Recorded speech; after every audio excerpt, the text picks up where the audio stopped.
жігітпен 1986 жылы біз көктемде кездестік. Ол кезде айтыс енді ғана гүлденіп, жаңадан облыс болып сол кезде айтысты қайтадан халыққа жеткізу үшін сондай бір не жасаған. Сол кезде облыстан әр облыстан. Мен ол кезде ол айтыс біздер екеуміз кездескеніміз, ол Алматыда, біз Жезқазғанда кездестік. Жезқазғанда болғанда мен Қарағанды облысының қазір Шет ауданы деген жерде тұрамын. Сол жерде туған жерім өзімнің.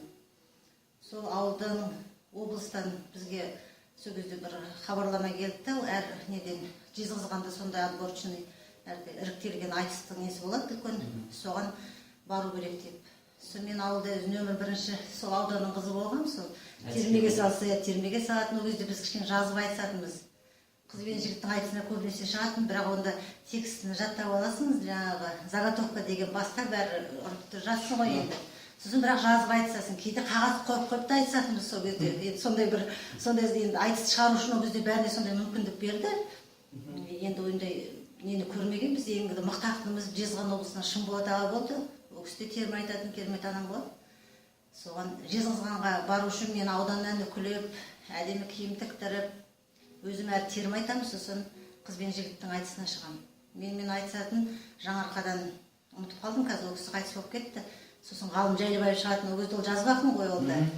Сосын киім тігіп біз ауылдан Жарық деген станцияға келеміз. Сол жерден Ерік пен Жүрсін сол жерден кездестірдік. Олар Алматыдан, телевидениедан жаңағындай сол жастарды іріктеп, жақсыларын алып, сол баяғы Астанаға қарай апару үшін.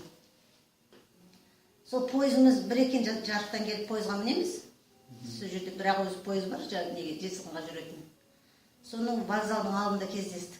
Сол кездегі көз алдында мен қолымда домбыра, ол жаңағы Жүрсін екеуі, сонау телевидениеда бас редактор болып істейді деп Жүрсін таныстырды, енді жігіттер сөйтіп. Сосын біздің қызымыз, олар басқа вагонда бар, біз басқа вагонда. Мен өкілеп, қасымда 5 жігітім бар, ауданның. Ол кезде комсомолдың бәрі береді, аннан береді әйтеуір.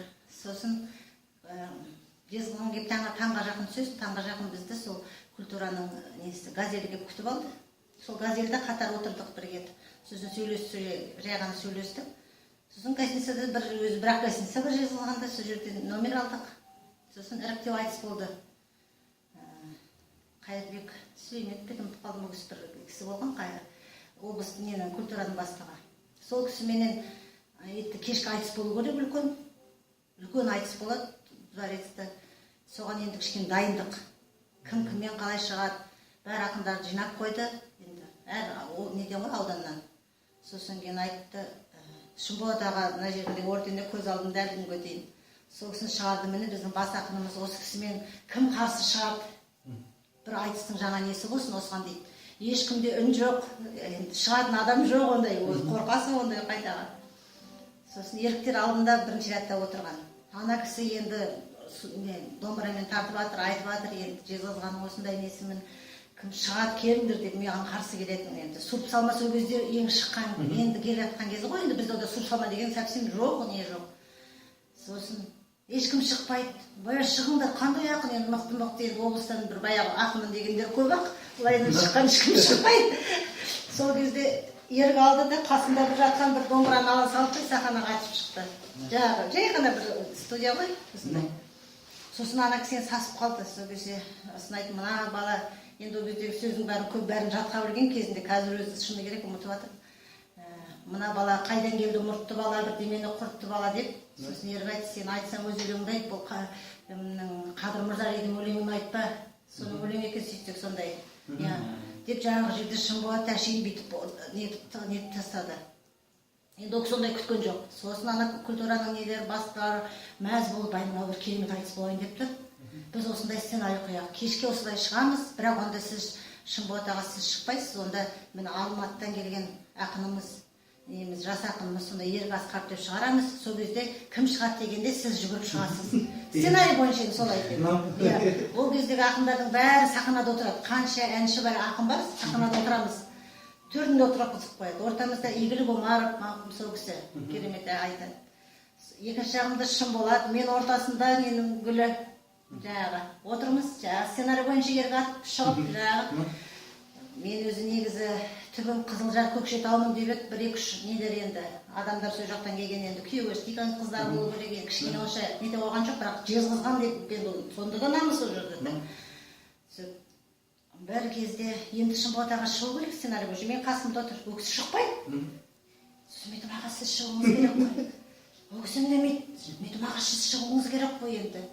Сіз сценарий бойынша бағана естіп алғанбыз ғой, шығу керек. Анау айтып жатыр енді кім шығады маған қарсы деп шығып жатыр, халық нетіп жатыр. Бір кезде сахнада әр жақ неден залдан бір жігіт келе жатыр, айтып ненің атын ұмытып қалдым сол баланың. Қолында бір емес екі домбырасы бар өзі. Бір сондай бір арқасы бар, бір сондай ақын болған Мақсұтов, Шәкен Мақсұтов па, Мақсұт Шәкенов па сондай, Мақсұт Шәкенов сондай. Сен қайдан келдің, мен өзім Сәтбаевтан келіп тұрмын деп, әлгі жерде бірдемелер бар екен, енді 1-2 шумақтық соғып жатыр.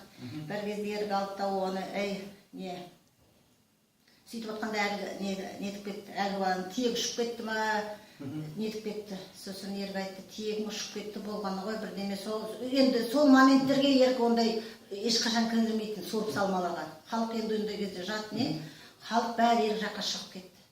Сол кезде анау кішкене тұтығып, андай нені сорып салмақ ақынды көрмеген ерік шабыттанып алған, жаңа тұяқтамайды. Біз ондай ақын шынымен мен мысалы мен өз басым көрген емеспін. Көзімізді ашып жұмып енді қандай адам болса да енді нетіп қалдық. Сосын артында отырған Шымбұлақтағы бір кезде жүгіріп барады. Ей сен кет деп ананы қуады. Сосын ерік айтты, ақынның бірі кетіп, бірі келді, мынасы анасынан ірі келді.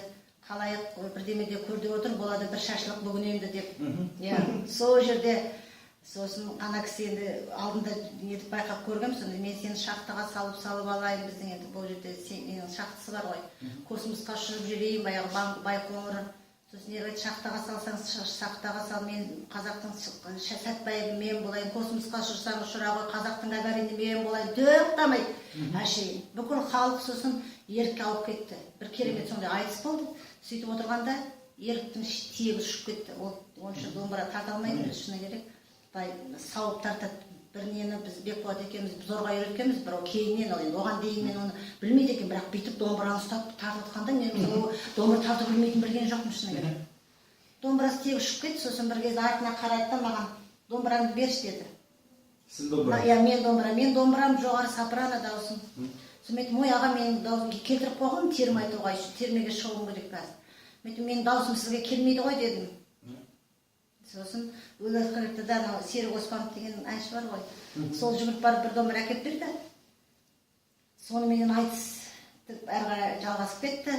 Соныменен айтыс бітті, мен өлең айттым жаңағы не болды. Сосын кейін уже енді сахнадан шығып бара жатқан кезде қолынан ұстай алды. Яғы сенің қыз жаңа неге мен домбыраңды бермедім. Сосын ой аға сіздің даусыңызға менің даусым келмейді ғой, менің даусым сопрано десем. Маған бәрібір ғой, мен домбыра тартып білмеймін. Мен білмеймін дейді домбыра тартып, маған бәрібір дейді. Сосын сен қыздың ат шапан аяғың мойныңда деді. Осылай. Сосын мен айтым жақсы болыпты дедім, өзім ойға ешқандай неге келген жоқпын. Иә деп.